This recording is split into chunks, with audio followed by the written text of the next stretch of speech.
خورد و نوش کی اشیاء کی نہایت سے زیادہ کثرت اور ارزانی تھی۔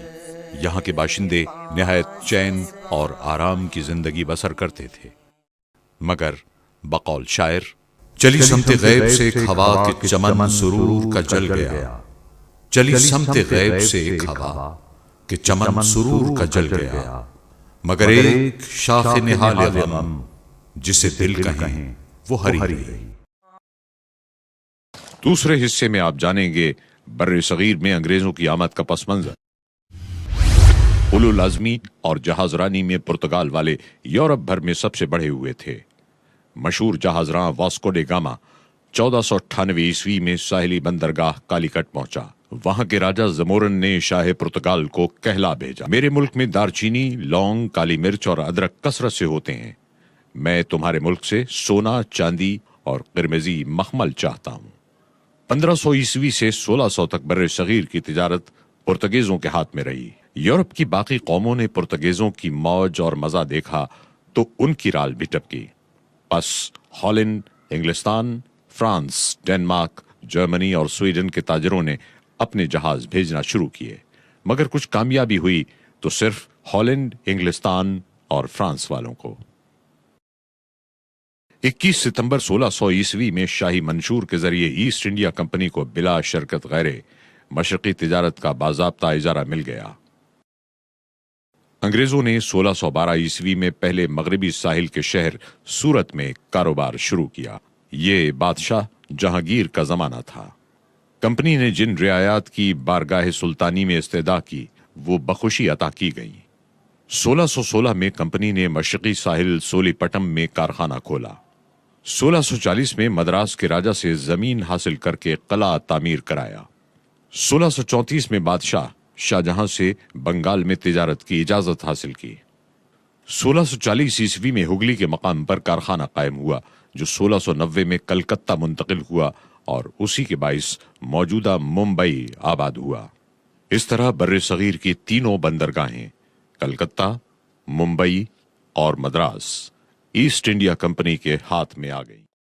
انگریز کے ہاتھوں بر صغیر کی مالی بربادی گزشتہ 4 صدیوں کی تاریخ کا سب سے بڑا سبق یہ ہے کہ بر صغیر کے فرما رواؤں کی بے جا رعایت اور بے محل اعتماد نے اس پورے خطے کو آنکھوں دیکھتے ہاتھوں سے نکال دیا۔ دوسروں کے لیے خیر اندیشی اپنے حق میں سخت عاقبت نااندیشی ثابت ہوئی۔ چاہیے تو یہ تھا کہ انگریز ممنون اور احسان مند ہوتے، تہذیب و شرافت، عدل و انصاف، مروت و اخلاق کا تقاضا پورا کرتے اور شکر گزاری کے ساتھ اپنی جائز تجارت میں مشغول رہتے، مگر انہوں نے شروع ہی سے ناجائز فائدہ اٹھایا، اپنی جبلی بربریت، جال سازیوں، چالاکیوں اور غداریوں کو کام میں لا کر لوٹ کھسوٹ کا بازار گرم رکھا۔ بر صغیر کی دولت مندی ایک کہانی بن کر رہ گئی اور بر صغیر ہند و پاک تمام دنیا میں سب سے زیادہ غریب، فاقہ زدہ اور کنگال ملک بن گیا۔ یہ سلسلہ ابتدائی تجارت سے لے کر آخری ایام حکومت کے 300 برس سے زائد عرصے تک برابر جاری رہا، مگر ان کے دلوں میں ذرا بھی رحم دلی پیدا نہ ہوئی اور مقامیوں کی بے چارگی اور مصیبتوں کا ذرہ برابر خیال بھی نہیں آیا۔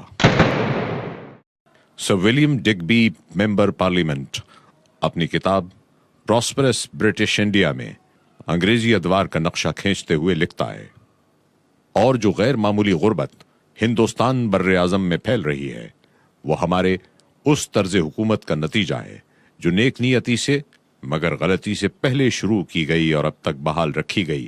وہ اصول حکومت 3 اقسام کے ہیں۔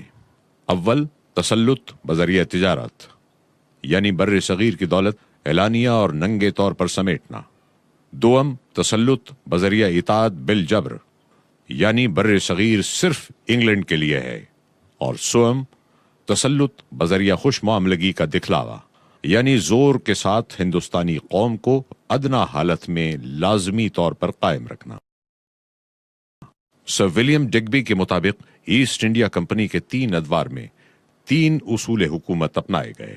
پہلا دور 1608 تا 1757 تسلط بذریعہ تجارت، دوسرا دور 1757 تا 1832 تسلط بذریعہ اطاعت بالجبر، تیسرا دور 1832 تا 1901 تسلط بذریعہ خوش معاملگی کا دکھلاوا۔ کمپنی کے ڈائریکٹروں کی ایک یادداشت میں لکھا ہے، ہمارے خیال میں یہ بڑی دولت جو ہم نے ہندوستانی تجارت سے حاصل کی ہے ظالمانہ اور جابرانہ دستور العمل سے مہیا ہوئی ہے، ایسا دستور العمل جس کی نظیر نہ کسی ملک میں ملتی ہے اور نہ کسی زمانے میں ملے گی۔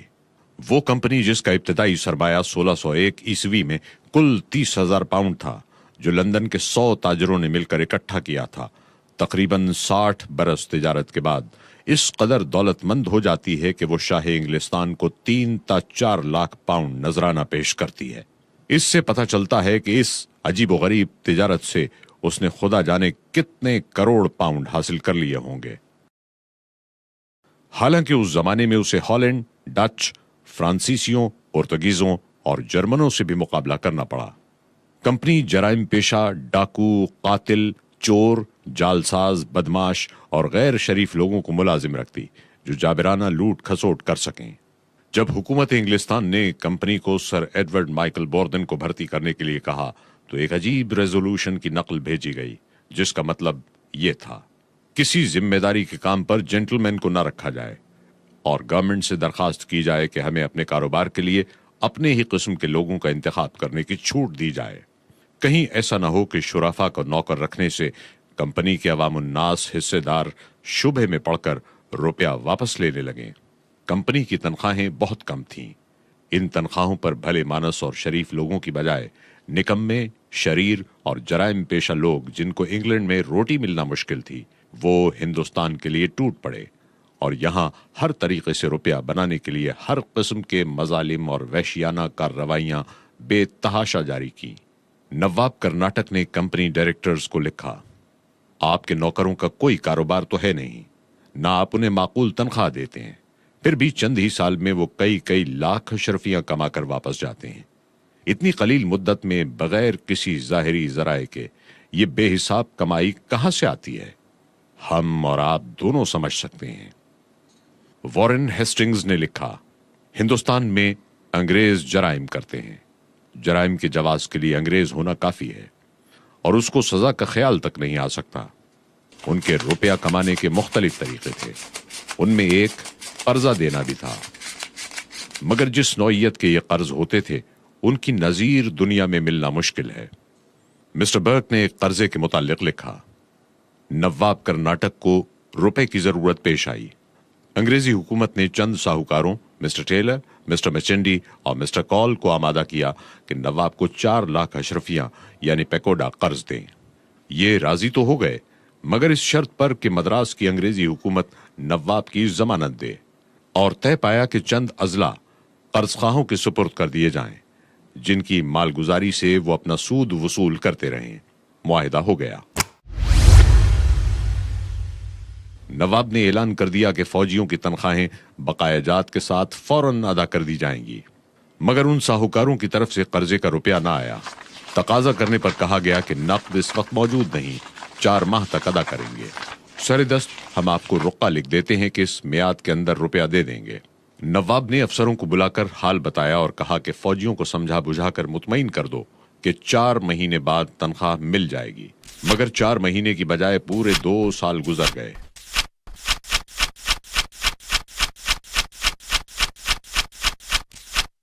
اور فوجیوں کو تنخواہ نہ ملی، بلکہ 2 سال کی تنخواہ مزید ادا کرنا پڑی۔ اس پر ترا یہ کہ ساہوکاروں کی اس قدر نادہندگی کے باوجود نواب کی ریاست کی مالگزاری قرضے کے سود میں اسی دن سے جس دن یہ رقعہ لکھا گیا تھا جانے لگی، اور انہوں نے اضلاع کی مالگزاری وصول کرنا شروع کر دی۔ غالباً یہ دنیا میں ایک ہی مثال ہوگی کہ روپے کی ادائیگی سے پہلے ہی قرض خواہوں کو جائیداد پر قبضہ مل جائے اور اس سے وہ اپنے سود کا روپیہ وصول کرنا شروع کر دیں، اور پھر الٹا قرض داروں کے نام غیر ادا شدہ رقم کا رقعہ لکھیں اور قبضہ شدہ جائیداد سے رقم وصول کر کے 2 سال کے بعد قرض داروں کو روپیہ دیں۔ ہے نا عجیب معاملہ؟ نہ دیکھا نہ سنا۔ یہی وہ کیمیا بنانے کے نسخے تھے جن سے تھوڑے ہی دنوں میں انگریز اور انگلستان مالا مال ہونے لگا۔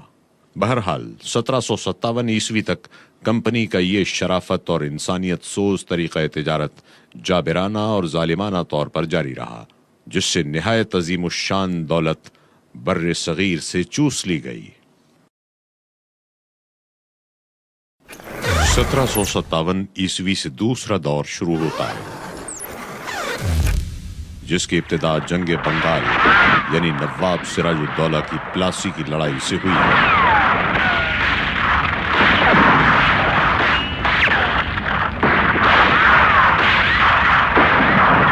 سر ولیم ڈگبی کے الفاظ میں کمپنی کا دوسرا دور جبر کا دور کہلاتا ہے، تسلط بذریعہ اطاعت بالجبر۔ ہندوستان انگلینڈ کے لیے ہے۔ 1757 عیسوی سے 1832 تک آغاز سے انجام تک کی تفصیل نہایت درد انگیز، دہشت ناک اور طویل ہے۔ کلکتے میں بیٹھ کر انگریزوں نے میر صادق اور امی چند کے ساتھ مل کر سازش کا تانا بانا بنا اور نواب سراج الدولہ کے خلاف جنگ چھیڑ دی گئی۔ صرف 4 گھنٹوں میں جنگ ختم ہو گئی اور وسیع و شاداب ملک کی قسمت کا فیصلہ انگریز کے حق میں ہو گیا، اور انگریز نے جنگ پلاسی فوجی قوت کی بجائے فریب، نمک حرامی، دغا بازی اور سازش کے بلبوتے پر جیتی۔ فورٹ ولیم میں سونے کا مہ برسنے لگا۔ میر جعفر نے 3 لاکھ پاؤنڈ اور کلکتے کے جنوبی علاقے کی جاگیر کلائیو کی نذر کی۔ 6 لاکھ پاؤنڈ کونسل ممبروں کو پیش کیے گئے۔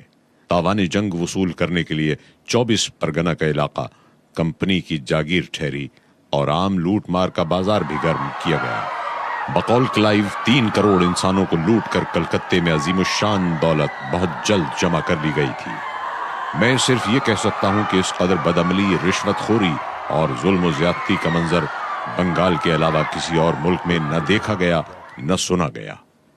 کتاب قانون تمدن و تنزل کا مصنف بروکس ایڈمسن لکھتا ہے، یہ مالا مال خزانے کروڑوں آدمیوں کی کمائی انگریزوں نے ہتھیا کر لندن اس طرح بھیج دی جس طرح رومنز نے یونان اور پونٹس کے خزانے اٹلی بھیج دیے تھے۔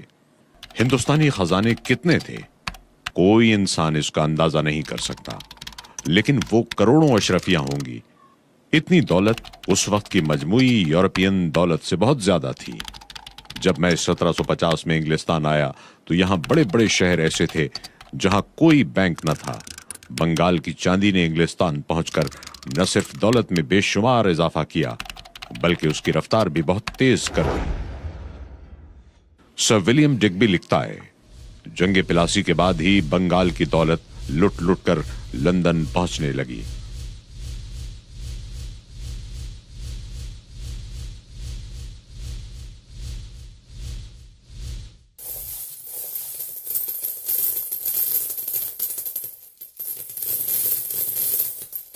بقول بینز لنکا شائر میں سوت کاتنے کے سادہ چرخے تھے۔ بہت سی ایجادات صدیوں سے دبی پڑی تھیں۔ جب انہیں کام میں لانے کی قوت یعنی روپیہ مل گیا تو 1760 عیسوی کا صنعتی انقلاب شروع ہو گیا۔ صنعت و حرفت میں انگلستان کی برتری کرناٹک اور بنگال کے خزانوں کا فیض ہے۔ جنگ پلاسی میں فتح کے بعد سونے کا دریا انگلستان کی طرف بہنا شروع ہو گیا۔ ہماری صنعت و حرفت کا بازار ٹھنڈا تھا۔ سوت کاتنے اور کپڑا بننے میں لنکا شائر کو ہندوستان پر کوئی فوقیت حاصل نہ تھی۔ بر صغیر کی دستکاری جس نے ہندوستانی کپڑے کو صناعی کا شاہکار بنا رکھا تھا، لنکا شائر تو کیا پورے مغرب میں کہیں موجود نہ تھی۔ جو حال روئی کا تھا وہی لوہے کا تھا۔ کانکنی اور آہنگری دونوں کام انگلستان میں ڈھیلی رفتار سے چل رہے تھے۔ میجر وینگٹ کہتا ہے، ایسٹ انڈیا کمپنی کے ڈائریکٹروں کے سرسری اندازوں کے مطابق بڑی آسانی کے ساتھ دعویٰ کیا جا سکتا ہے کہ جنگ پلاسی اور جنگ واٹرلو کے درمیانی زمانے میں بر صغیر سے انگلستان کو 15 ارب روپیہ پہنچا۔ کمپنی نے ایک اور عجیب و غریب تجارت کی بنا ڈالی جو گدیوں کی تجارت تھی۔ محمد علی کرناٹک میں اور میر جعفر کو بنگال میں تخت دلانے سے یہ تجربہ ہوا کہ انگریزی خزانہ خوب مالا مال ہو جاتا ہے۔ چنانچہ میر جعفر سے سودا کر لیا گیا۔ اس کے بعد نجم الدولہ سے سودا کیا گیا۔ اس سوداگری سے انگریزوں نے 5 کروڑ کمائے اور اسی قسم کے طریقوں سے 1771 عیسوی تک رقم بٹوری گئی، جس کی میزان 29.5 کروڑ روپیہ بنتی ہے۔ اس عجیب لوٹ کھسوٹ کے ساتھ ساتھ ایک اور عجیب و غریب مہلک وار کیا گیا۔ فروخ سیر بادشاہ دہلی کی لڑکی جل گئی، اطباء ناکام ہو گئے، ڈاکٹر ہیملٹن نے کامیاب علاج کیا۔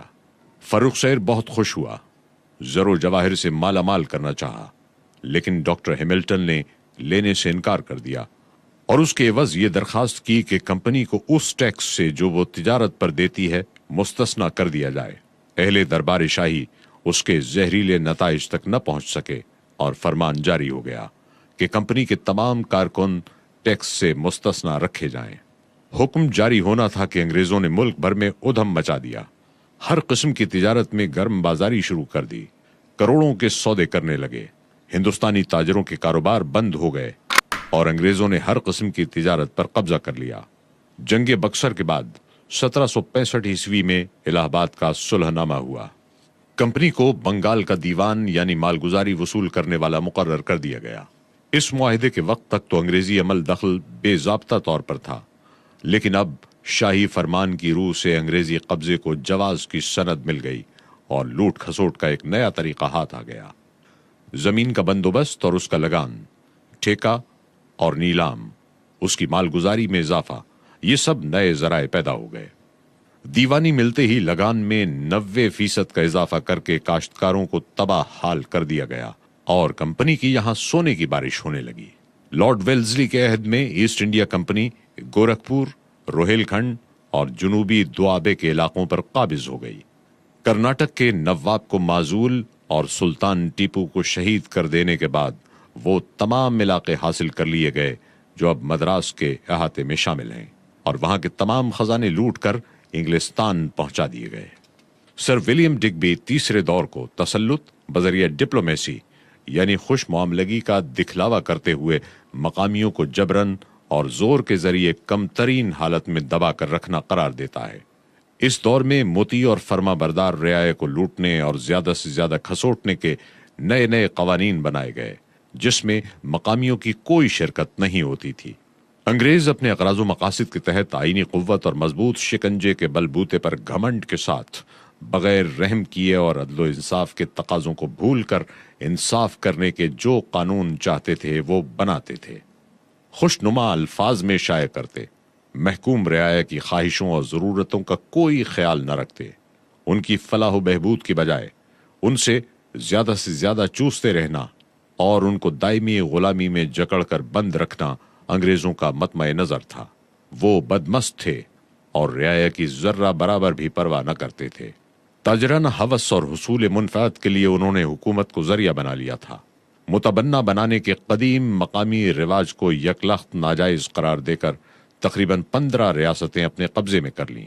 اس طرح بلا وجہ صوبہ سندھ، صوبہ اودھ اور صوبہ پنجاب کو یکے بعد دیگرے اپنے قبضے میں لے آئے۔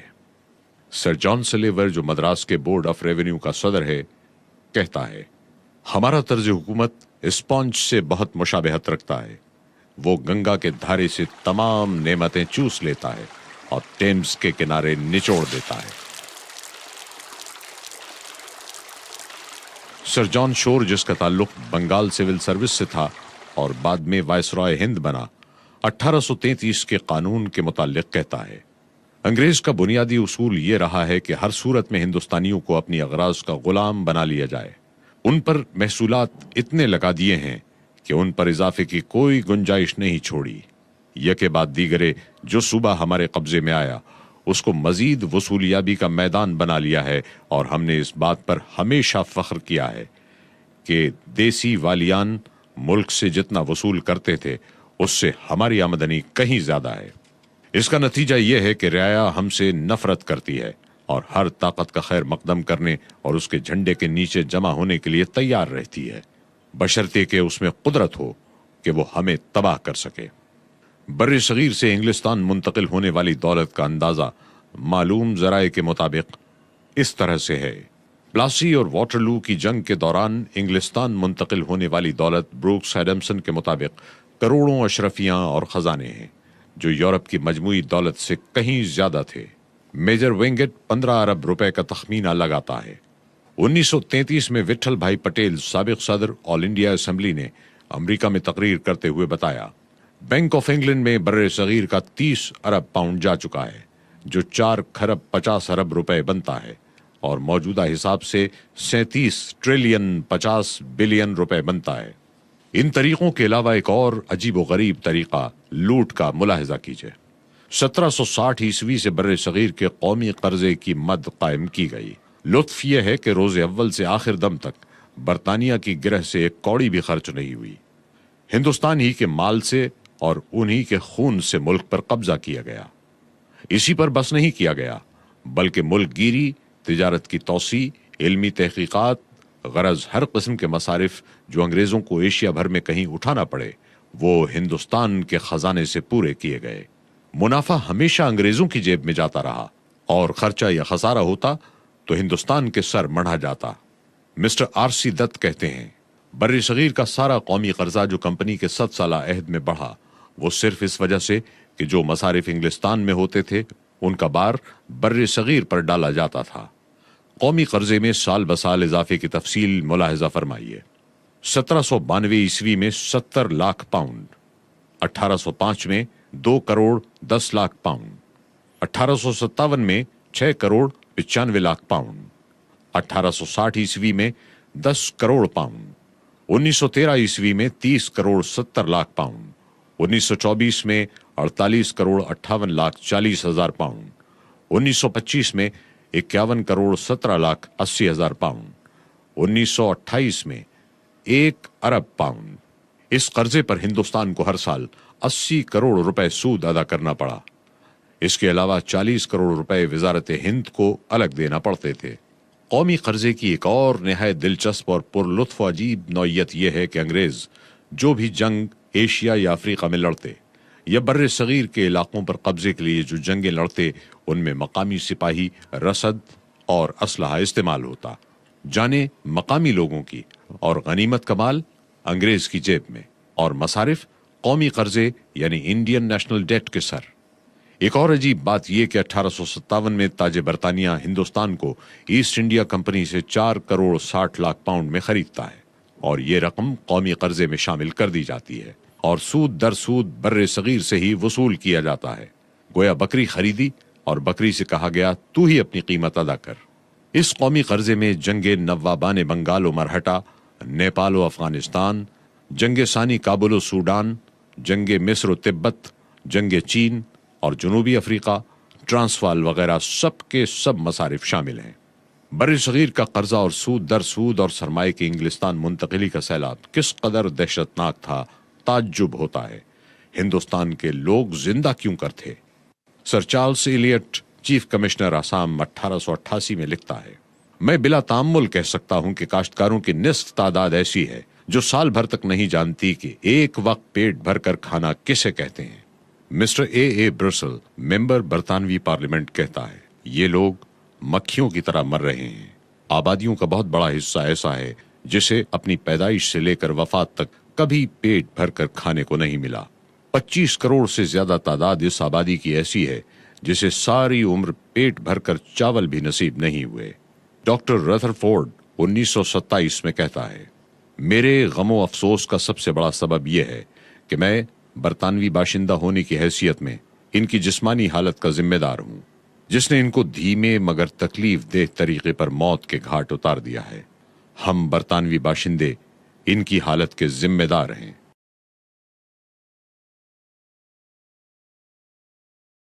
باوجود کہ اکا دکا زندہ ضمیر انگریز دانشوروں نے واویلا مچایا، مگر سنگ دل انگریزوں کی لالچ کی آگ بھڑکتی ہی رہی۔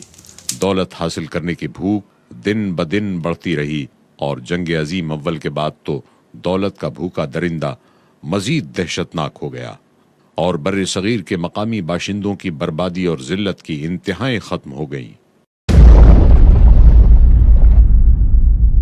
انگریزوں کے ہاتھوں زرعی بربادی۔ زراعت کے بارے میں بھی انگریزوں کی پالیسی نہایت اندوہناک اور دلخراش ہے۔ انگریزوں سے پہلے مالگزاری کل پیداوار کا 1/4 حصہ وصول کی جاتی تھی۔ پیداوار اچھی ہو تو حکومت کا بھی فائدہ اور کاشتکار کا بھی، اور اگر پیداوار اچھی نہ ہو تو دونوں نقصان میں شریک ہوتے تھے۔ مگر انگریزوں نے قبضہ پاتے ہی لگان پختہ کر دیا، نقد رقم باندھ دی کہ اتنی تو ہر حال میں کاشتکار کو دینا ہی دینا ہے، خواہ فصل اچھی ہو یا بری. اگر پیداوار نہ ہو تو عدم وصولیابی پر قرقی، بیل، ہل، عورتوں کے زیورات نیلام کر کے لگان وصول کیا جاتا اور ہر سال لگان میں اضافہ کیا جاتا رہا. 30% عموماً بڑھا دیا جاتا اور بعض جگہوں پر یہ اضافہ 50%، 70 اور 100% تک جا پہنچا. لیبر پارٹی کے بانی جے کیئر ہارڈی کا بیان: ہندوستان میں ٹیکسوں کا 80% زمینوں کے لگان سے وصول کیا جاتا تھا. کاشتکار کی 50% سے 65% پیداوار لگان میں وصول کر لی جاتی تھی. اس کے علاوہ دوسرے ٹیکس بھی ادا کرنے پڑتے تھے. یوں اسے تمام ٹیکسوں کی مد میں اپنی پیداوار کا 75% حکومت کو ادا کرنا پڑتا تھا. مسٹر ولیم وڈ برن نے 1897 میں ہاؤس آف کامنز میں تقریر کرتے ہوئے بر صغیر کے باشندوں کی تباہ حالی اور مفلسی کی 3 وجوہ بیان کی. پہلی وجہ مالگزاری میں اضافہ، اور وہ بھی اس طرح کہ بعض جگہوں میں تو 100% اور بعض خصوصی اراضیات میں 1000% تک بڑھا دیا جاتا ہے.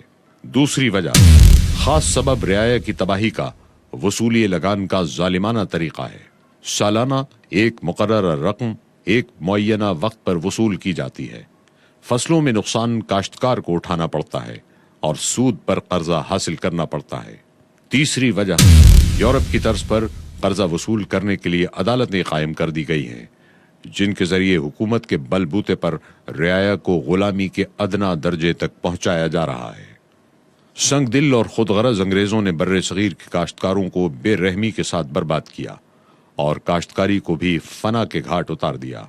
لگان کے بھاری بوجھ اور وصولی کے انتہائی جابرانہ طریقے سے خائف کسان ہر سال زمین جوتتا اور زمین کو لگاتار بوتا ہے، جس کی وجہ سے زمین انتہائی درجے کمزور اور پیداوار میں نہایت کمی ہو گئی. ہندوستان میں پیداوار کا اوسط فی ایکڑ زمین دوسرے ممالک کے مقابلے میں ملاحظہ ہو. چاول کی پیداوار: ملک اسپین، پیداوار فی ایکڑ 62.9 من، رقبہ کاشت 6900 ایکڑ. اٹلی 43 من، رقبہ کاشت 1,37,500 ایکڑ. ہندوستان 14.9 من، رقبہ کاشت 3,26,07,091 ایکڑ. گندم کی پیداوار: بیلجیم 26 من فی ایکڑ، برطانیہ 22 من فی ایکڑ، ہندوستان 8 من فی ایکڑ. انگریزوں کا ملعون اقتدار آیا تو حالت پلٹنا شروع ہو گئی. کثرت پیداوار کی جگہ قلت نے لے لی. ارزانی کی بجائے گرانی اور آسودگی کی بجائے فرسودگی ظاہر ہونے لگی. عام آبادی قحط اور گرانی کی وجہ سے لاکھوں بلکہ کروڑوں کی تعداد میں مرنے لگی. خاص کلکتہ جو انگریزی اقتدار کا گڑھ تھا، اس میں مہنگائی کا اندازہ لگائیے کہ 1738 عیسوی میں 1 روپے میں 2 من 30 سیر گندم یا چاول ملتا تھا اور سرسوں کا تیل 12 سیر ملتا تھا، اور 1880 عیسوی میں 1 روپے میں چاول 12 سیر اور گندم 11 سیر ملتی تھی، جبکہ سرسوں کا تیل صرف 4.5 سیر. مہنگائی کے کئی اسباب میں ایک سبب یہ بھی تھا کہ بر صغیر سے غلہ نہایت فراوانی اور کثرت کے ساتھ جہازوں میں بھر بھر کر انگلستان اور دیگر ممالک بھیجا گیا. رائل ایگریکلچر سوسائٹی کی رپورٹ میں درج ہے کہ 1883 میں 11,86,83,710 من گندم ہندوستان سے باہر بھیجی گئی. یعنی 1883 میں ہر گزرنے والے منٹ میں 229 من گندم بر صغیر سے نکالی گئی. سرکاری اعداد و شمار کے مطابق فی منٹ چاول 118 من، گندم 65 من، ارہر کی دال 50 من، مسور کی دال 55 من، مونگ پھلی 55 من بھیجی گئی. برآمدات کے 1913 کے اعداد و شمار: چاول 8 کروڑ 76 لاکھ من، گندم 3 کروڑ 50 لاکھ من، کپاس 1.5 کروڑ من، پٹسن 2.25 کروڑ من، چائے 36 لاکھ من سے زائد. پنڈت دیا شنکر دوبے کے مطابق 1918 تا 19 میں چاول کی برآمد 56 کروڑ 50 لاکھ من بنتی ہے. یہ سارے اعداد و شمار سرکاری ہیں اور ظاہر ہے کہ یہ زیادہ تو ہو نہیں سکتے، ہاں کم ہونے کے قوی امکانات موجود ہیں. بہرحال یہ اعداد و شمار بھی کچھ کم نہیں.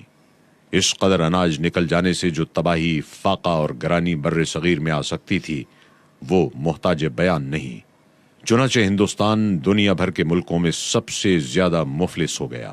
آمدن کا تناسب بھی سب سے کم ہو گیا اور ان کی زندگی دنیا بھر کے فاقہ مستوں کے مقابلے میں سب سے زیادہ اجیرن بن گئی.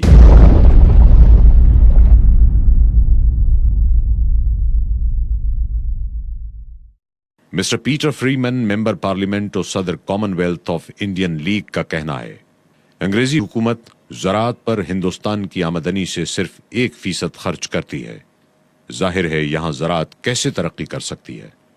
وہ انگلستان جہاں ہندوستان پر قبضے سے پہلے بہت زیادہ قحط پڑتا تھا قحط سے تقریباً محفوظ ہو گیا کیونکہ اس میں بے شمار دولت اور اناج کھچ کھچ کر پہنچنے لگا، اور وہ ہندوستان جس میں ہمیشہ غلے کی فراوانی، افراط اور ارزانی تھی، قحط اور کال کا گھر بن گیا. 11ویں صدی عیسوی یعنی 1100 عیسوی سے لے کر 17ویں صدی عیسوی یعنی 1700 تک کے 700 برسوں میں قحط کے دونوں ممالک کے اعداد و شمار ملاحظہ ہوں جو سر ولیم ڈگبی نے بیان کیے ہیں. 17ویں صدی تک انگلستان میں کل 100 قحط اور ہندوستان میں صرف 17، جبکہ انگریزوں کے بر صغیر پر قبضے کے بعد 1700 عیسوی سے 1800 عیسوی تک انگلستان میں 7 قحط جبکہ ہندوستان میں 11 قحط پڑے. 1801 عیسوی سے 1900 تک انگلستان میں صرف 1 قحط اور ہندوستان میں 31 قحط جن کی وسعت تمام بر صغیر پر حاوی تھی. مسٹر جے کیئر ہارڈی بانی لیبر پارٹی برطانیہ نے لکھا 1860 سے 1910 تک صرف 50 برس کے عرصے میں ہندوستان میں بھوک اور فاقے سے مرنے والوں کی تعداد 3 کروڑ نفوس پر مشتمل تھی. سر ولیم ڈگبی پراسپیرس برٹش انڈیا میں لکھتا ہے ساری دنیا میں جنگوں کی وجہ سے 107 برسوں میں یعنی 1793 عیسوی سے 1900 تک 50 لاکھ کے قریب جانی نقصان ہوا، لیکن ہندوستان میں قحطوں سے صرف 1791 سے 1900 تک 1 کروڑ 90 لاکھ سے زیادہ جانیں ضائع ہوئیں. ان قحطوں میں اموات کا سبب انگریز مورخ آسمانی اسباب یعنی بارش نہ ہونا قرار دیتے ہیں. یہ عذر لنگ ہے. 1800 عیسوی سے 1900 تک بارش کی قلت کبھی نہیں ہوئی. سر ولیم ڈگبی نے قحط کے اعداد و شمار اور انگریز ماہرین کی شہادتیں پیش کرتے ہوئے لکھا ہے کہ ان ایام میں بارش کی کبھی بھی ایسی کمی نہیں ہوئی جس سے قحط پڑتا اور ایسی ہولناک بربادیاں ہوتی. بعض انگریز مورخین نے آبادی کی زیادتی کو قحط کا سبب بتانے کی ناکام کوشش کی ہے، اس لیے کہ ہندوستان کی آبادی فی مربع میل یورپ کے بہت سے ممالک سے زیادہ نہ تھی. مثلا 1921 میں انگلستان ویلز کی آبادی فی مربع میل 405، ہالینڈ کی 454 اور بیلجیم کی 589، جبکہ ہندوستان کی آبادی 211 نفوس فی مربع میل تھی. ہندوستان کی آبادی میں اضافہ 7% تھا، مگر اضافہ کاشت بھی 8% سے زائد تھا. الغرض ان قحطوں کی وجہ سے جس قدر جانی نقصان ہندوستان کو صرف 1.5 صدی میں برداشت کرنا پڑا، تمام دنیا کو 1000 برس کی جنگوں میں برداشت نہیں کرنا پڑا.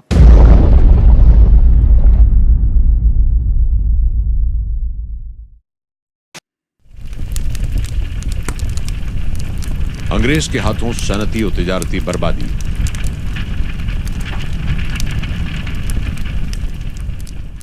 انگریز نے جب دیکھا کہ ہندوستانی مصنوعات ان کے ملک پر چھانے لگی ہیں تو فوراً چونک اٹھا اور ہر قسم کی پیش بندی شروع کر دی. 17 مارچ 1769 کو ایسٹ انڈیا کمپنی کے ڈائریکٹروں نے اپنے اعلیٰ عہدیداروں کو بنگال میں ایک خط بھیجا.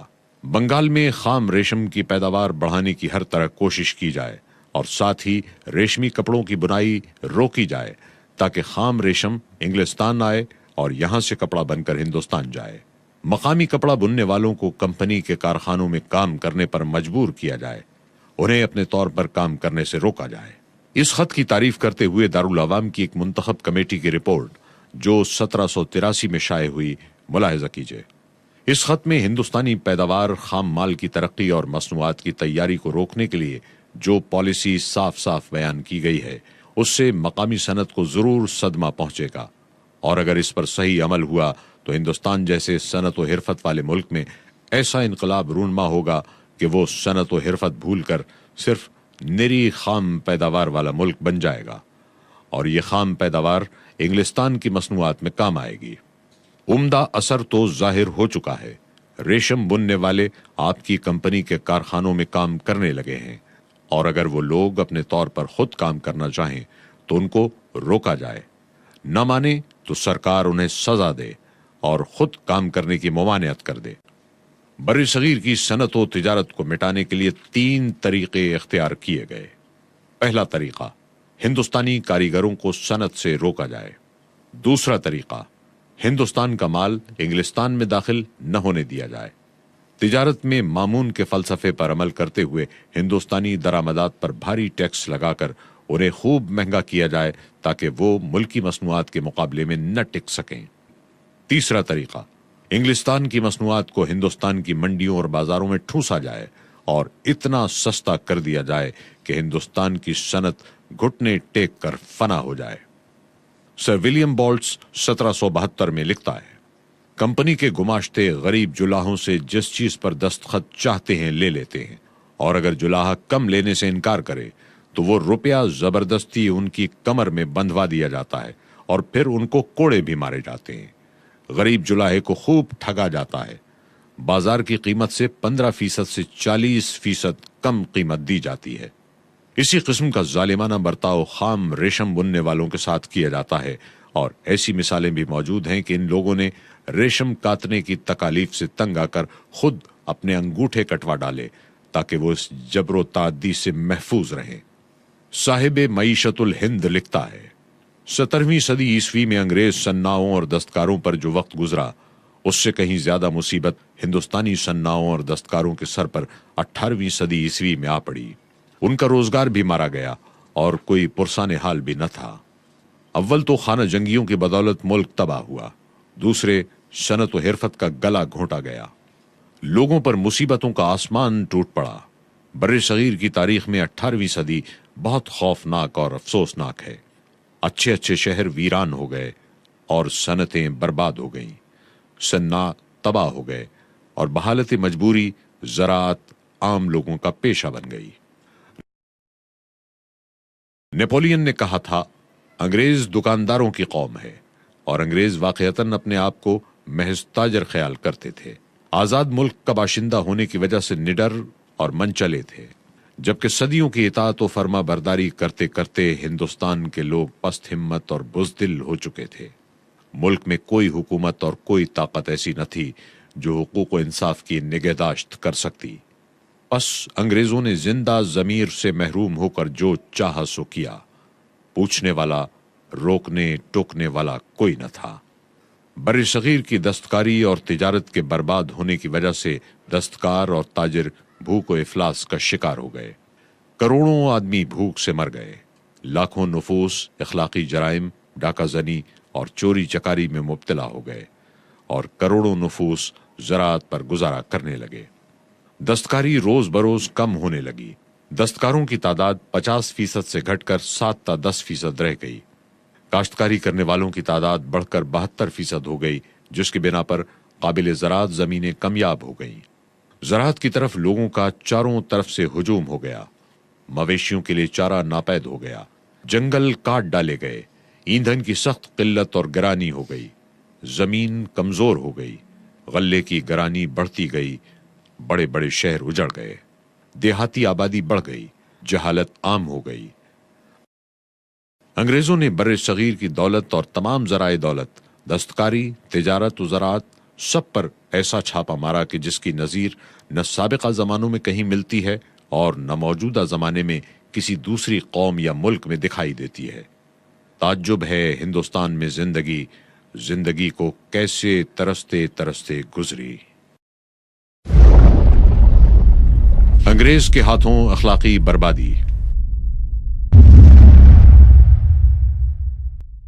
انگلستان سے چھٹے ہوئے بدماش، بدکار، غنڈے، لوفر اور جرائم پیشہ افراد بر صغیر بھیجے جاتے۔ ایسے لوگوں کے اقتدار اور کثرت سے جو بدترین نتائج تصور کیے جا سکتے ہیں وہ سبھی ممکن ثابت ہوئے۔ ان بدعمال، بد اخلاق اور نجس کردار انگریزوں نے اپنے گرد ایسے ہی جرائم پیشہ بد اتوار لوگوں کو جمع کر لیا اور ان کے ذریعے لوٹ مار، غارت گری اور انسانیت سوز جرائم کا بازار گرم کیا۔ مسٹر سی ہل کہتا ہے، کمپنی ملازمین ملک کے حالات سے ناواقف تھے اور اکثر چھوٹے ملازموں سے جو بنیے کہلاتے تھے کام لیا کرتے تھے۔ مسٹر برک ان بنیوں کے بارے میں لکھتا ہے، بنیا یا دیوان انگریز کے گھر کا منتظم ہوتا ہے، وہ ان تمام چال بازیوں اور عیاریوں سے واقف ہوتا ہے جو ظالم کی سزا سے بچنے کے لیے ایک غلام استعمال کرتا ہے۔ بنیا لوٹتا ہے، استحصال بالجبر کرتا ہے، غارت گری کرتا ہے، اور پھر اس میں سے جس قدر مناسب سمجھتا ہے اپنے صاحب کو بھی دے دیتا ہے۔ ان بنیوں نے بڑے بڑے گھر الٹ دیے ہیں، ملک کو برباد کر دیا ہے اور سرکاری مالگزاری کو سخت نقصان پہنچایا ہے۔ خود حکام وقت ان بنیوں کے ذریعے ذاتی نفع حاصل کرتے، ان بنیوں کو بڑے بڑے ٹھیکے دیتے اور پردے میں انگریز اصل ٹھیکیدار ہوتا۔ انہی کی بدولت پرانے شریف اور خاندانی ہندو اور مسلمان اپنی اپنی زمینوں سے بے دخل کر دیے گئے۔ 1 لاکھ سے زیادہ کا ٹھیکہ قانوناً نہیں دیا جا سکتا تھا، مگر بڑے صاحب لوگوں کے بنیے قانون سے آزاد ہوتے۔ خود وارن ہیسٹنگز گورنر جنرل کا بنیا کنتو بابو 13 لاکھ کا ٹھیکیدار تھا۔ ایک اور بنیا گنگا گوبند سنگھ بھی ہیسٹنگز کا ٹھیکیدار تھا۔ جولائی 1785 عیسوی میں دارالعوام میں ایک حساب دکھایا گیا جس میں گنگا گوبند سنگھ کی کمائی 3 کروڑ 20 لاکھ روپے بنتی ہے۔ اسی گورنر جنرل کے دیوان رام چند کی نسبت بیان کیا گیا کہ وہ 60 روپے ماہوار کا ملازم تھا، مگر اس نے 12 کروڑ روپے کا ترکہ چھوڑا۔ کمپنی کے ایجنٹ روپ کشن کے پاس اتنی دولت تھی کہ اس کی ماں نے اس کے مرنے پر 90 لاکھ روپیہ خرچ کیا۔ بنیوں کے مظالم جاننے کے لیے صرف دیبی سنگھ کی مثال کافی ہے۔ دیبی سنگھ کلکتہ حکومت کے محبوب بنیوں میں سے تھا، چنانچہ بنگال کے بڑے بڑے علاقے اسی کو ٹھیکے پر دیے گئے۔ دیبی سنگھ شرفاء اور عزت داروں کو ہتکڑیاں پہنا کر حوالات میں رکھتا اور اپنی منواتا، زمین سستے داموں نیلام کرا کے خود خریدتا اور یہ قیمت بھی اسی روپے سے ادا کرتا جو انہی زمینداروں سے پیشگی وصول کر چکا ہوتا۔ ایسی بدعمالیاں کرنے سے ملک کی ثروت اور دولت تو برباد ہونی ہی تھی، ان لوگوں کے اخلاق اور اعمال بھی بہت زیادہ بگڑ گئے جو انگریزوں کے حاشیہ نشین اور کارکن تھے۔ وہ انگریزوں کی حمایت حاصل کر کے منمانی کارروائیاں کرتے۔ عام باشندوں پر اس کا اثر یہ پڑتا کہ جو عادتیں اور اخلاق پہلے برے سمجھے جاتے ان کی برائی دلوں سے جاتی رہی۔ اسی لیے عام طور پر جال سازی، بد اخلاقی اور ظلم و ستم پھیل گیا۔ جان بچانے اور دنیاوی زندگی سنبھالنے کے لیے لوگ ہر قسم کے جرائم میں اختیار کرنے پر مجبور ہو گئے اور ان اخلاق و عادات میں مبتلا ہو گئے جو شرافت انسانی کے لیے ننگ و عار ہیں۔ وہ چوری کرنے، اچکے پن کو عمل میں لانے، ڈاکے ڈالنے، قتل کرنے، ٹھگی اور دھوکے بازی کرنے، بے حیائی اور فواہش کرنے کرانے میں لگ گئے۔ اعلیٰ ملازمت کے دروازے بند کر کے مقامی باشندوں کو ذلت و افلاس کے گڑھوں میں دھکیل دیا گیا۔ تمام بڑے عہدوں پر انگریزوں کو مقرر کیا گیا اور تمام ذمہ دار عہدوں سے ہندوستانیوں کو ہٹا دیا گیا۔ چھوٹے عہدوں پر مسلمانوں کو نکال کر ہندوؤں کو رکھا گیا کیونکہ وہ انگریزوں کی پوری چاپلوسی کرتے تھے اور انگریزوں کی خواہشات پوری کرنے کے لیے کسی بھی قسم کی بدعملی سے دریغ نہیں کرتے تھے، اور مسلمان، ہندو، سکھ، عیسائی کی کوئی تمیز نہیں رکھتے تھے۔ سر جان سولومن اپنی کتاب میں لکھتا ہے، ملک کے تمام ذمہ دار عہدوں سے ہندوستانیوں کو نکال دینے کا قدرتی نتیجہ یہ ہوا کہ اعلیٰ انتظامی قابلیت کے نشو و نما کے مواقع جاتے رہے اور جو قابلیت ان میں تھی رفتہ رفتہ زائل ہوتی گئی۔ اس کے ساتھ مالی بدحالی نے ان کے کردار کو اس درجہ گرا دیا جس پر مظلوم اور محکوم قومیں پہنچ جاتی ہیں۔ سینکڑوں زمیندار، ہزاروں سپاہی اور بے شمار ملازم بے روزگار ہو گئے اور انہوں نے لوٹ مار کا پیشہ اختیار کر لیا۔ چنانچہ ناگپور سے لے کر خلیج بنگال تک 23,000 ڈکیت لوٹ مار کرتے پھرتے تھے، جنہوں نے 1819 کے موسم سرما میں صرف 10 دنوں میں 182 قتل کیے، 500 زخمی کیے اور 3,000 کو طرح طرح کی ایذائیں دیں اور تقریباً 1 کروڑ کا مال لے اڑے۔ بر صغیر کے باشندوں کی اخلاقی گراوٹ کا ایک اور سبب انگریز کا لایا ہوا قانون تھا۔ عدالتوں، قانونی مشیروں، حصول انصاف کے لیے ادنا عدالتوں، ہائی کورٹس اور سپریم کورٹس کا نظام انتہائی صبر آزما، وقت طلب اور مہنگا تھا۔ عام طور پر مہینوں اور سالوں کا انتظام، دور دراز کا سفر، دوڑ دھوپ کی تکالیف اور سرمایہ و دولت کی بربادی کا سامنا کرنا پڑتا تھا، جبکہ انگریزوں سے پہلے یہ سب قوانین، عدل و انصاف اور ان کی عملی کارروائیاں نہایت سادہ اور بے خرچ تھیں۔ ان میں فریقین کو نہ دور دراز کے اسفار کی زحمت اٹھانا پڑتی اور نہ مہینوں سالوں کا انتظار اور دوڑ دھوپ کی مشقت کے ساتھ سرمایہ و دولت کی بربادی کی مصیبت اٹھانا پڑتی تھی۔ انگلستان کے مشہور مقرر ایڈمنڈ برک نے برطانوی پارلیمنٹ میں خوب واضح الفاظ میں کہا تھا، مشرقی ممالک کی حکومتیں خود مختار ہونا نہیں جانتی، ایشیا کا بڑا حصہ مسلمان حکمرانوں کے تحت ہے اور اسلامی حکومت کے معنی ہی قانونی حکومت کے ہیں۔ عیسائی بادشاہوں کے مقابلے میں مسلمانوں کے قانون میں بدرجہ زیادہ مضبوطیاں ہیں۔ ان کا اپنے قانون کے بارے میں یہ عقیدہ ہے کہ اقتدار اعلیٰ صرف خدا کے پاس ہے، رعایا اور بادشاہ سب قانون کے پابند ہیں۔ اگر کوئی شخص قرآن کی ایک آیت بھی اس مضمون کی دکھا دے کہ اس کی روح سے کسی کو خود مختارانہ اختیارات حاصل ہیں، تو میں تسلیم کروں گا کہ میں نے قرآن کا اور ایشیا کے حالات کا بیکار مطالعہ کیا ہے۔ قرآن شریف کا ہر لفظ ظالموں کے خلاف گرج رہا ہے۔ اس قانون کی تشریح کرنے والا علماء یا قاضیوں کا طبقہ ہے جو اس کا محافظ قرار دیا گیا ہے۔ یہ طبقہ بادشاہ کی ناراضگی سے محفوظ ہے اور اسے بادشاہ بھی ہاتھ نہیں لگا سکتا۔ وہاں کی حکومت ایک حد تک جمہوری ہے۔ لارڈ میکالے لکھتا ہے، انگریزوں نے جو عدالتیں قائم کی اس کے ججوں میں سے ایک بھی ایسا نہ تھا جو ان کروڑوں انسانوں کے رسم و رواج سے واقفیت رکھتا ہو جن کے مقدر کے فیصلے اس کے ہاتھ میں تھے۔ مقدمات کی مثلیں اس رسم الخط میں لکھی جاتی جس سے مقامی باشندے سراسر ناآشنا تھے۔ فیصلے اس زبان میں لکھے جاتے جو ان کی سمجھ سے باہر تھی۔ عدالتوں کے گرد ہندوستانی آبادی کے بدترین لوگ جمع ہو گئے تھے جو چغل خور، جھوٹے گواہ، مقدمہ باز اور دغا باز تھے۔ انگریزی مشیران قانون جس صورت کے ساتھ پورے ملک میں پھیلے اس صورت کے ساتھ تو حملہ آور بھی نہ پھیلے تھے۔ خلاصہ یہ کہ ان عدالتوں اور ان کے قوانین سے ہندوستانیوں کے اخلاق و اعمال پر نہایت ہی زہریلا اثر پڑا۔ ان کے اخلاق حد درجہ گرتے چلے گئے اور ہر طرف بد اخلاقیوں اور بد اعمالیوں کا دور دورہ ہو گیا۔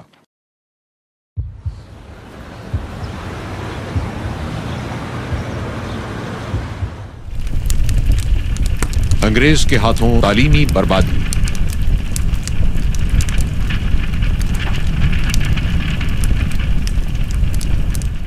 انگریزوں کو یہ خطرہ لاحق ہوا کہ تعلیم یافتہ لوگوں کی کثرت رہی تو ہم حکومت نہ کر سکیں گے۔ اس لیے انہوں نے تعلیم گاہوں کو ملیا میٹ اور تعلیم کو نیست و نابود کر دیا۔ تعلیم کے لیے تمام وقف جائیدادوں کو 1838 میں سرکاری قبضے میں لے لیا۔ بنگال کے کل رقبے کا 1/4 حصہ تعلیم کے لیے وقف تھا، وہ ہڑپ کر لیا گیا تاکہ تعلیم کا ڈھانچہ جس بنیاد پر کھڑا ہے وہی ختم کر دی جائے۔ تھوڑے ہی عرصے میں جب تعلیم گاہیں ختم ہو گئیں اور نئے تعلیمی ادارے نہ قائم ہو سکے اور پرانے تعلیم یافتہ لوگ آہستہ آہستہ وفات پا گئے تو چاروں طرف ہندوستان میں جہالت کا دور دورہ ہو گیا۔ 1823 میں برطانیہ کے معززین لارڈ ایلفنسٹن اور لارڈ ایف وارڈن نے ایک متفقہ یادداشت حکومت کو پیش کی۔ انصاف یہ ہے کہ ہم نے دیسیوں کی ذہانت کے چشمے خشک کر دیے ہیں۔ ہماری فتوحات کی نوعیت ایسی ہے کہ جس نے نہ صرف علمی ترقی کی ہمت افزائی کے تمام ذرائع ختم کر دیے ہیں بلکہ حالت یہ ہے کہ ان کے اصلی علوم گم ہو جانے اور گزرے ہوئے لوگوں کے ذہنوں کے تخلیق کردہ شاہکار بھی مٹ جانے کا اندیشہ ہے۔ اس الزام کو دور کرنے کے لیے کچھ کیا جائے۔ انگریز کی ہمیشہ سے پالیسی رہی کہ بر صغیر کے باشندوں کی ذہانت بالکل برباد کر دی جائے، ان میں علمی بیداری پیدا نہ ہونے دی جائے، ان کے ہر قسم کے کمالات فنا کر دیے جائیں اور ان کو غلامی کی بدترین خدمت گزاریوں اور کاشتکاریوں وغیرہ میں مبتلا رکھا جائے تاکہ انگریز کی برتری قائم رہے اور وہ اعلیٰ حاکم بنا رہے۔ مالکان ایسٹ انڈیا کمپنی نے 1792 میں مسٹر ویلبر فورس کی جانب سے پیش کی جانے والی تجاویز کی سخت مخالفت کرتے ہوئے کہا، امریکہ میں درس گاہیں قائم ہونے کا یہ نتیجہ نکلا کہ وہ ملک ہمارے ہاتھ سے نکل گیا۔ یہاں بھی ایسا ہی ہوا تو کمپنی کے فوائد کا خاتمہ ہو جائے گا۔ جس ہندوستانی کو تعلیم حاصل کرنی ہو وہ انگلستان چلا آئے۔ تعلیم گاہوں اور علم کا فنا کر دینا معمولی مسئلہ نہ تھا اور کمپنی کی مخالفت کے باوجود آوازیں اٹھتی رہیں اور چیخ و پکار مچتی رہی۔ بہت سے منصف مزاج انگریز مقامیوں کی حمایت بھی کرتے رہے، جس کے نتیجے میں تعلیمی ضروریات انجام دینے کے لیے 1834 میں کمیٹی بنائی گئی اور کمیٹی کا صدر لارڈ میکالے مقرر ہوا، جس نے تعلیم کے نام پر ایسا کام دکھایا جس کا خمیازہ آج بھی ہمیں بھگتنا پڑ رہا ہے۔ اس نے تمام علوم و فنون کی تعلیم انگریزی زبان میں لازمی قرار دی۔ داخل نصاب فنون ایسے ہرگز نہ تھے کہ ماہر فن بننے میں کام آتے، جیسے جرمنی، برطانیہ، روس، جاپان نے ان فنون سے ماہرین پیدا کیے۔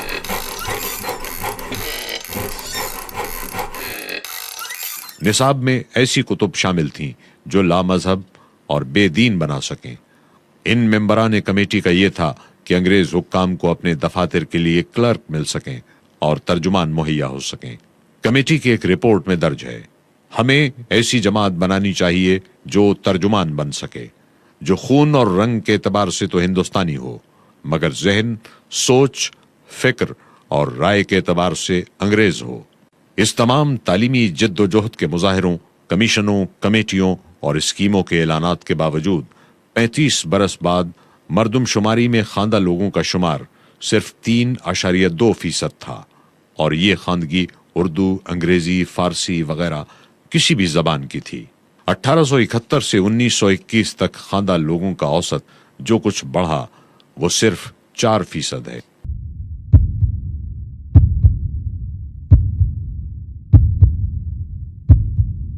انگریز نے ہندوستان میں تعلیم کی مد میں ایسی مشکلات اور پیچیدگیاں پیدا کیں جن کی بنا پر یہ ملک انتہائی جہالت میں پھنس کر رہ گیا۔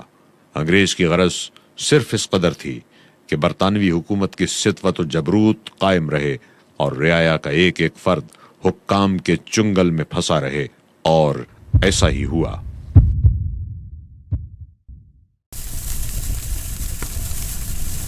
منافرت کی چنگاریاں، ہمدردی، انسانیت اور خدمت خلق کا دعویٰ کرنے والے انگریزوں کی شر انگیز پالیسی کی اصل تصویر دیکھیے۔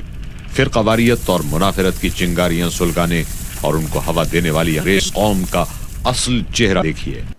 سر جان میلکم کہتا ہے، اس قدر وسیع ملک میں ہماری غیر معمولی قسم کی حکومت کی حفاظت اس امر پر منحصر ہے کہ ہماری عملداری میں جو بڑی جماعتیں ہیں ان کی عام تقسیم ہو، اور پھر ہر جماعت کے ٹکڑے مختلف ذاتوں، فرقوں اور قوموں میں ہوں۔ جب تک یہ لوگ الگ الگ بٹے رہیں گے اس وقت تک کوئی بغاوت اٹھ کر ہماری قوم کے استحکام کو متزلزل نہیں کر سکے گی۔ لارڈ ایلفنسٹن، گورنر ممبئی، 14 مئی 1859 میں ایک یادداشت میں لکھتا ہے، نفاق ڈال کر حکومت رومیوں کا اصول تھا، اور یہی اصول ہمارا بھی ہونا چاہیے۔ اس سے پہلے کارنیٹیکس نے 1821 میں لکھا تھا، لڑاؤ اور حکومت کرو، رومن کا مقولہ ہماری حکومت کا اصول ہونا چاہیے۔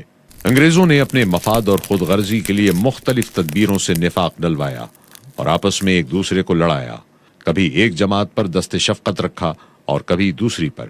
اسی طرح ایک ہی مذہب میں کئی فرقے ایجاد کروا کر مذہبی کشت و خون کی صورتیں پیدا کیں۔ ایڈورڈ ٹامسن اپنی کتاب میں اقرار کرتا ہے، ہندوستانیوں میں نا اتفاقی اور اختلاف کو زندہ رکھنا عرصہ قدیم سے ہمارے سیاستدانوں کا مرغوب مشغلہ بنا ہوا ہے، اور واقعی یہی صحیح ہے۔ انگریز بر صغیر کے تمام باشندوں کے دشمن رہے، لیکن مسلمانوں کو وہ اپنا اصل دشمن سمجھتے تھے، اس لیے کہ بر صغیر انہوں نے مسلمانوں ہی سے چھینا تھا، اور مسلمانوں کو سیاسی ہی نہیں بلکہ دماغی قوت سمجھتے تھے۔ چنانچہ انہوں نے مسلمانوں کو ہدف بنا کر برباد کرنا شروع کر دیا۔ انگریزوں نے مسلمانوں پر حکومت کے دروازے بند کر دیے، اعلیٰ سیاسی، فوجی، عدالتی اور انتظامی عہدوں سے الگ کر دیا، جائیدادیں ضبط کر ڈالی، اوقاف برباد کر دیے گئے، تعلیم چھین لی، تجارت، صنعت اور زراعت برباد کر ڈالی، اخلاق بھی تباہ کر ڈالے، اور اپنے ساتھ ہندوؤں کو ملا کر مسلمانوں کا ناطقہ بند کر دیا۔ نہیں منت کشے تابے شنیدن داستاں میری، خاموشی گفتگو ہے، بے زبانی ہے زباں میری۔